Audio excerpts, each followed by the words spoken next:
Your son didn't just ruin our marriage, Brenda, he had twins with my sister, and I've already signed the papers."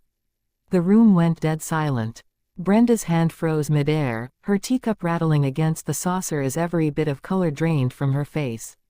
She looked at Mark, then at me, waiting for someone to tell her it was a sick joke. But nobody said a word.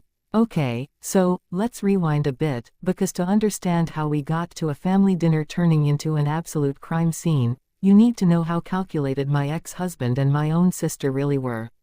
I'm still shaking just talking about this.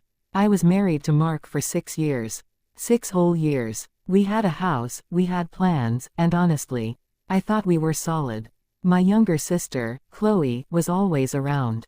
She'd come over for dinner, crash on our couch, hang out with us on weekends. I was happy they got along. I was literally thrilled my husband and my sister were close.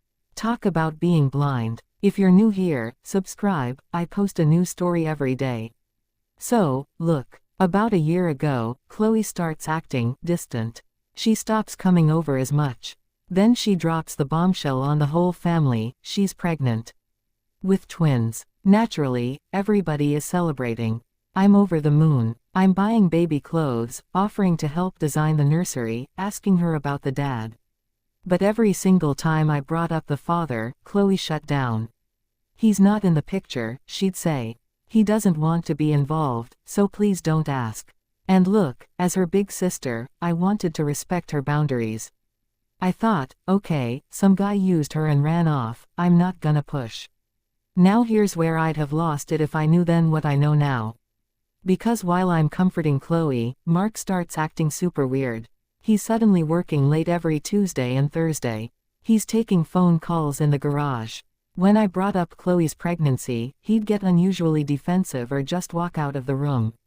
I thought he was just stressed about work. I mean, you trust your partner, right? You don't jump straight to asterisk, oh, he must be sleeping with my sister. Who even thinks like that? Would you have suspected something at this point? Let me know below, because honestly, I felt like I was losing my mind trying to make excuses for him. Fast forward 9 months. Chloe gives birth to 2 beautiful twin boys. The day she went into labor, Mark vanished. Couldn't reach his cell, wasn't at work.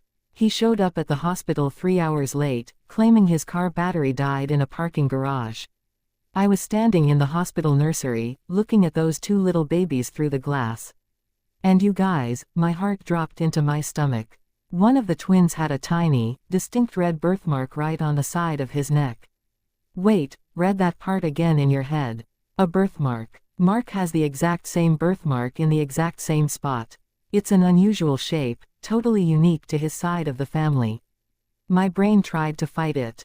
My brain was like, no, that's just a weird coincidence. But deep down, I knew. The pieces fell into place so fast it felt like a physical slap to the face. I didn't scream. I didn't cry. I didn't make a scene in the hallway. I walked back into Chloe's room, looked at her sleeping, looked at Mark sitting in the corner avoiding my gaze, and I just took a deep breath. Instead of confronting them right there in front of the whole family, I played it cool. I went home, called a high-end family lawyer the very next morning, and gathered evidence. I checked our shared phone records, bank accounts, location history, and yeah. The Tuesday and Thursday, late work meetings. He was at Chloe's apartment. I spent 3 weeks organizing everything in total silence. I signed the divorce papers, packed up my personal belongings while he was at work, and had him served at his office. Now, what would you have done? Would you have confronted them immediately at the hospital, or would you have played the long game like I did? So, Mark gets served at work. He tries calling me 50 times.